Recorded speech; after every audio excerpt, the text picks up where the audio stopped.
Thank you all for being here. My name is Brent. I own a company called Dude Be Nice.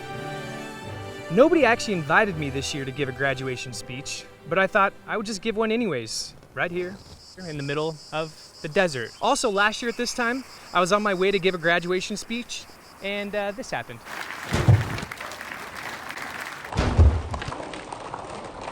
So here I am trying to redeem myself. Now, while this speech is designed to show a little bit of love for all you students out there that won't be graduating in the traditional way you expected, I feel like this message is something that anybody who has ever been on social media can benefit from. But first, really quickly, to you 2020 graduates, I know this is a weird time. It's not how you expected to experience this moment. And I don't want to pretend I fully comprehend what you're experiencing, but I do know there's still no reason you can't celebrate this moment. You can still do a little dance, find a hat to throw, drive by your friends' houses and yell, "Congratulations! Woo!" I can't wait to see what y'all come up with. While this is a challenging time for all of us, this unique moment is part of your story. And your story is just beginning. So I encourage you to embrace this adversity, for it's sharpening your resiliency for life's future challenges, which will absolutely come. I mean, hey, look at you. Hey, look at us. Look at us. Huh? Who would have thought? Not me. You're already learning to roll with the unexpected. I'm actually standing right here in Joshua Tree, California. This is land that we purchased on a dream, on a whim, where I expected to have a Dude Be Nice retreat space by now. But with the financial impact on our small business, it's still just a patch of dirt with a bunch of flies and lizards. But my dream, it's not dead. It's just not happening exactly right when and how I wanted it to happen. And I've learned that most things I want to happen rarely happen exactly when I want them to. Mostly because the journey and the process end up being far more important than the final outcome.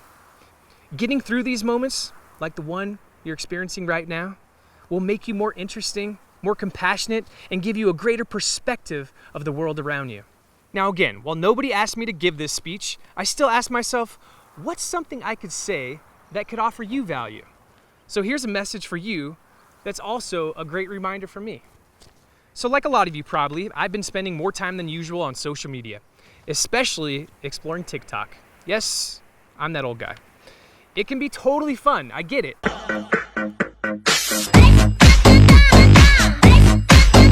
But, see, I know what I'm doing, but it has also become more apparent and more concerning that there's a deep thirst to get noticed, to go viral, and become famous via social media. I see your hashtags, viral, TikTok famous, Insta famous. Self-worth and self-esteem seem to be more dependent than ever on how many likes and followers we have. At Dude Be Nice, we've had several of our videos go viral. In fact, our content has been viewed more than 80 million times, even though we don't even post that much. And hundreds of thousands of people have liked it and commented and engaged. And I thought getting noticed was the thing that mattered most for our business, and my ego if I'm keeping it real. But what I've learned is that going viral actually doesn't matter. Doesn't matter at all. It won't make you happy. You will never feel like you have enough views and followers if that's the only thing that makes you feel like you matter. Some backstory. So I used to be a television news producer, but I didn't like the mostly negative news stories I was putting out into the world every single day. So when we started Dude Be Nice, we wanted to put out stories that are the opposite of what you see on the news. The uplifting ones, the ones that give us hope and inspire people to treat themselves and others better. One of the first video concepts we came up with was the Dude Be Nice project, where we'd challenge students and communities to identify an awesome person in their community that doesn't get the recognition they deserve, and then we'd plan this big surprise celebrating them. We did our first event with students from Loera High School in Anaheim, California. Shout out Loera. These students surprised a woman that works at one of their favorite after-school restaurants. So we filmed this whole thing. This was an incredible surprise. We put it out on YouTube with good intentions and high expectations. I thought, oh, this is gonna go viral. It's way better than most of the other stuff getting a lot of views these days. We put it out, and the results, they didn't meet my expectations. We didn't get very many views at all. And honestly, I was pretty bummed out because it didn't get the recognition I thought it deserved. I was comparing our video with everything else on the internet and wondering, why isn't this catching on? Despite all that, we kept throwing surprises with communities, and finally, one of our videos went viral. Millions of people watched it, liked it, and engaged. We started getting more followers and more attention. Then it happened again. We love Rocky! You would have thought that this would be enough, and I'd say, yo, we've made it! While it was an exciting moment, I began to sense that my mood and sense of self-worth started to become dependent upon how many likes and views our videos received. And over time, I discovered that even going viral, the likes, the followers, views, never felt like enough. I had lost the real reason we started creating these videos, to tell uplifting stories in the midst of so much tragedy and negativity. So I get it.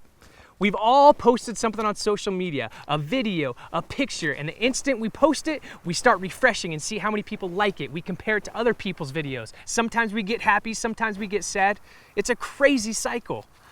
So here's my challenge to you, and a good reminder for myself today. Keep creating content to put on social media if you want, but do it because you enjoy it. Post with the intention to make people smile, make other people's lives better. Challenge your creative acumen, but resist the urge to put it out just because you hope mostly a bunch of strangers will give it attention. If you keep all of that in mind, your audience may eventually grow and you're going to enjoy the process so much more. When, as Theodore Roosevelt said best, comparison is the thief of joy. So stop comparing your stuff to everybody else's. So what really matters if life is more than likes and followers? Here's what I've learned, and I'm constantly reminding myself. Joy can only come when I accept myself. I gotta love this imperfect dude that God created while still maintaining a growth mindset. What matters is investing time into friends and family that will love me unconditionally, but will also keep it real with me when I'm acting like a fool. What matters is having aspirations, but letting go of expectations. What matters is showing up for other people, supporting others in your community. True joy comes when we decide whose opinions actually matter in our lives. Do you care more about what the people that love you think, or more about what people on the internet think that might be strangers or people you don't even like? And finally, what matters is always finding something to be grateful for.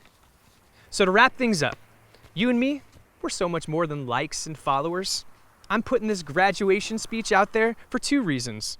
One, putting it together has been a good and challenging reminder for myself. And two, I hope it impacts someone in a positive way. Oh, and to the class of 2020. I know this is kind of a strange time, but congratulations. And to all of you out there going through this challenging time, congratulations as well for hanging in there. Oh, and before I go, I never want to forget this moment. I want to get a little shot of all you guys in the crowd with me. Here, let's do it together. Everyone smile. Awesome, got it. Thank you all for coming out and having me. Have a good day.